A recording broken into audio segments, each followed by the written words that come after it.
උඹලා view point වල ගෙවල් හදන්න ඕන කියලා කඳු උඩයි ගංගායිනේ ගෙවල් දොරවල් හදලා මගේ ගමන් මග හරස් කළා.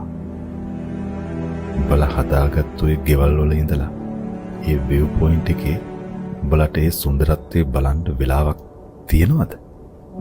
උඹලා උදේම වැඩට යනවා. රෑ දෙකට හරි ගෙදෙට්ට එනවා. ගෙදර ඉන්න වැඩකාරයාට තමයි ඒ view point වල ගෙදර හදලා තියෙන්නේ. මේ රටේ view point බලන්න ඕන නම් ඒ වගේ තැන්වලට ඕන තරම් යන්න පුළුවන්. විනාඩි 10 15 පැයෙන් හමාරේ. මේ රටම view point එකක් බලන්න.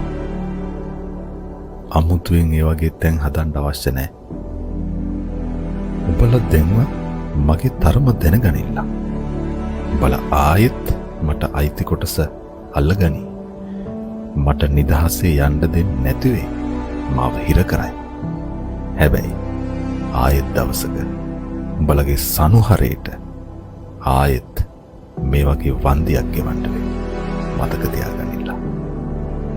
මම මට අයිති කොටස ආයෙත් ගත්තා. උඹලට පුළුවන් දෙයක් කරපල්ලා. උඹලගේ සාපිපාසාදී දුක් නසන්නේ මම. ඒ උඹලා මට හැම ජරාවක්ම දාලා මාව විනාශ කරනවා. උඹලා මාව හරස් කරලා විදුලිය ගන්නවා. උඹලගේ බැහු ටික පුරව ගන්නවා. ගොවිතැන්පත් කරගන්නවා. මේ රට බතින් බුලතින් ස්වම්පෝෂණය කරගන්නවා. ඒකට කමක් නැහැ. හැබැයි උඹලා කෘතවේදී වෙයලා. එතකොට උඹලට මගෙන් කිසිම කරදරයක් නැහැ. මීට මහවැලි ගඟ හා කැලණි ගඟ.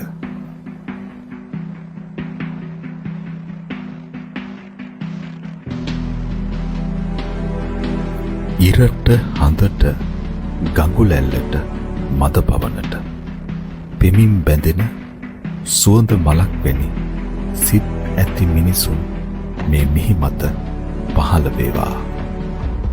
අනාගතය නුවණැසින් දකින සොබාදමට පිවිතුරුව වැඩෙන්නට ඉඩ දෙන ජනනායකයෝ මේ මිහි මත පහළ වේවා.